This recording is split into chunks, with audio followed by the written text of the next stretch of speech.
December 28, 2003. This was the day Zachery Storm started his military service with the United States Marine Corps.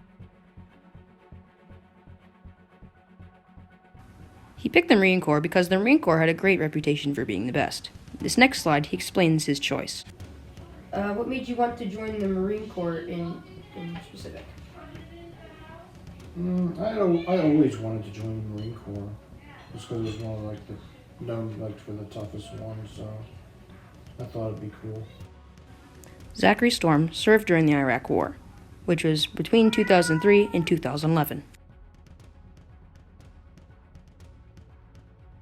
Zachery started his service in various Marine Corps bases in North Carolina and Florida.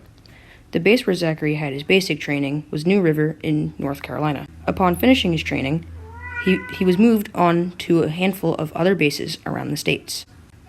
In the next slide, Zach explains why he chose his favorite base. So it was a Navy base. It was at the ocean. There was a boardwalk in town, and we could go swimming. We used to rent jet skis all the time on the weekends. And it was Florida. It was always really warm and nice. He then decided he wanted to work on the helicopters that the Marine Corps operated on.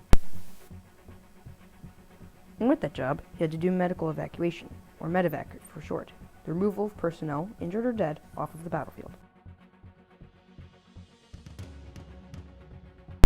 Stationed around Iraq, Zachery served between 15 and 20 missions all through the east coast of the States, various European countries, and the Middle East, where he served a majority of his service. Along with his unit, HMM 266, he served in Operation Iraqi Freedom, an influential operation that changed the course of the world. Along with this position, he still had to train like other soldiers. He was not exempt from anything, along with battle training and other forms. While in the Marine Corps, there was a tactic that his crew used as well as other Marine Corps helicopter crews. This is for when the Marine Corps was low on parts or they needed specific helicopters in the air, which were best suited to the situation that was in need. Order new parts, or we would do what they call cannibalizing parts. We would go to another plane, so we had 12 of them. For each squadron I was in, 46s and Ospreys, we had about 12 birds, aircraft. So if we really needed a part on one, if they wanted to fly only this plane, we would go cannibalize, tear it off of another plane that was good, swap it back out, and then order a new plane.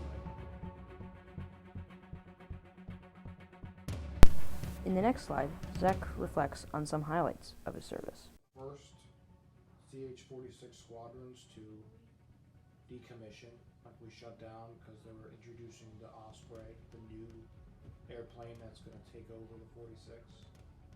And we were one of the first squadrons to do that, to shut down, and they sent all of us back to another schoolhouse. He also recalls his favorite mission. Did a lot of medevac missions, but I remember a couple that were really cool. Was the Iraqis were, it was their first year where they were voting for like a president, so we used to go, they used to pick up big groups of civilians and move them to like a city so they could go vote. That was pretty interesting.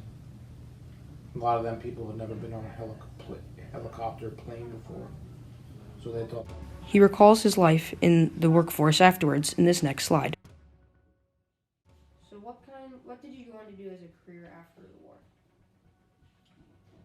Something to do with aviation, which is what I'm still doing now. After he completed his service, he moved back home. He then joined the workforce under the aviation company Lockheed Martin from Georgia. He now is using his GI Bill benefits to go to school online at Purdue University. Thank you for your time.